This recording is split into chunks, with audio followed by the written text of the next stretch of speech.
Welcome back to Free Media. I'm Amber Duke. And I'm Robbie Suave. All right, Democrats held a press conference outside President Trump's hush money trial today and invited actor Robert De Niro. De Niro had no shortage of criticism for Trump and his supporters, including one man who criticized Capitol police officers who served on January 6th. Let's watch. They stood and put their lives on the line for these lowlives, for Trump. They lied under oath. They lied under oath. Right. Who lied under oath? What are you telling me? Those two traitors behind you. Excuse me? Those two traitors behind you. They lied under oath? That's right. What are you saying? They're traitors. They're traitors. You gotta, I don't even know how to deal with you, my friend. So what on earth was going on with it? Why did they bring in Robert De Niro? Well, you see, they're trying to save democracy, which is why they definitely don't want to give the perception that Trump is at this trial because it's a media sensation?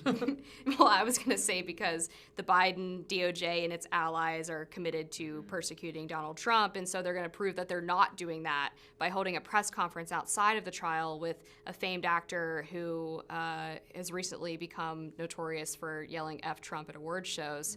Very normal stuff. But I guess on the Capitol Police thing, that guy, I think, is talking about the Blaze documentary that they did showing the disparity between what those two Capitol Police officers testified to versus what was shown on camera on January 6th. And so I won't go as far to say that they lied. I know that sometimes people misremember things when they've been through a traumatic incident, but there were discrepancies there. Yeah, for sure. I don't know what, look, I don't care. Robert De Niro can say whatever he wants to say. I don't care. I don't see what the point of involving him is. It's like trotting out. It's like when they put together those celebrity videos where they're all like weighing in on some public issue. I'm like, I don't know who this is for. I don't get it. Like when they all sing Imagine during the pandemic. That or it's like, get vaccinated. Right. Are you vaccinated? Like this, they say the same thing over and over again. I just don't get it. But yeah, people were reacting to this on social media because it did turn into some kind of brouhaha, right? He was like fighting with the crowd. Maybe this is in response to, Trump was in New York, like making a play to New York voters, and I guess Democrats were like, we're gonna bring in a real New Yorker. Like he said some other things about Trump not being a tough guy, like he's never taken a punch. I'm like, what is this? It's just so weird to me, but... Well, nothing is tougher than that kick that Robert De Niro did in The Irishman, right? I didn't see that. Oh my gosh. They de-aged him, right? Oh. But he goes up and he's supposed to be like kicking this guy because he's like a tough mobster. But he's walking like an old man. He's just got that old man walk and he can't really balance to kick properly, and it's just hysterical. You really should watch it. But yeah, I think that's what they were trying to do. They were mad that Trump had this successful Bronx rally, so they're like, oh, well, Robert De Niro, he'll prove that we've still got the New Yorkers in our camp. And he also talked about this claim that if Trump wins re-election, that he's not going to leave office. He repeated it about 6 times. That he's not going to leave. I mean, he didn't go quietly into that good night last time. But he left. Well, okay, yeah, maybe. There's some interesting Trump news just today that the gag order in the Jack Smith case failed again in court. This is something that even, like the ACLU has said this is an infringement of Trump's free speech. This time I think it was relating to that truth he had about Biden's DOJ being like locked and loaded. And he didn't say, now other people like Marjorie Taylor Greene said, this is proof they were trying to assassinate Trump. I found that whole thing pretty overblown because like it is common, like the warrant for the investigation in the Biden documents case also stipulated that the officers are always capable of using legal force. That's just how it's written. And they knew Trump was not at Mar-a-Lago at the time they did the raid. So I thought that whole thing was a little, I mean, you cannot like the way the authorities raid people's homes and property. I certainly don't as a civil liberties person. I think like doing those raids in the middle of the night where you like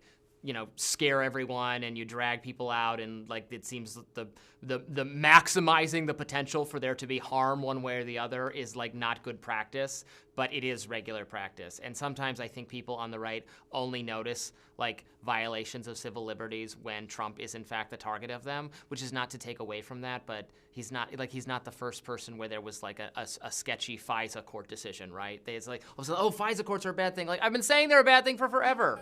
Well, then you should welcome that people are Well, finally... but they only care when it's Trump. Do you know what I mean? Yeah, no, I hear you. I will say, I thought that Dan Bongino's tweet on this, and I'm sure I can tell by your face you don't like that what I'm saying, but we'll keep going. So he was a Secret Service agent, and he pointed out that one of the big troubles with the warrant that included the authorization for lethal force is that you have this situation where you have Secret Service officers protecting Trump, and then you have the FBI coming in for the raid, and because you have these two sort of conflicting authorities, it's generally a good idea to focus more on de-escalation in those situations. And he talked about examples of when they were raiding like Russian oligarchs' homes and how they would amend the lethal force section of their warrants because they didn't want to cause some like big incident where they accidentally shot somebody they weren't supposed to shoot or whatever, and there was confusion. So I thought that was an interesting perspective. That makes sense to me. Again, I think that should be standard operating procedure. Let's try not to shoot anyone accidentally. Sure. I hope the government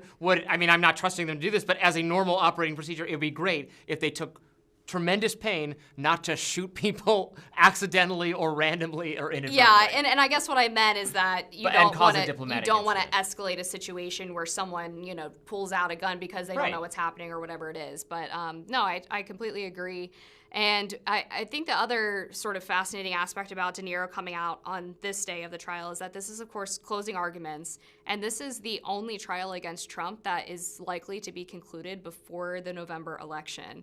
And so this is really kind of the last chance of the Biden administration and its Democratic allies to label Trump a convicted felon before the election. And so this is like their golden goose. Like, they need this really badly. But this is not, if this is their strategy is bad. Because this is not evergreen changing anyone's mind. I don't think this affects, I don't know whether the other trials would have been different, but this one, I don't see any evidence. We're not seeing any evidence in the polls or anything else that people are paying attention to this and going, now I can't vote for Trump. I was going to vote for him, but now I'm not voting for him.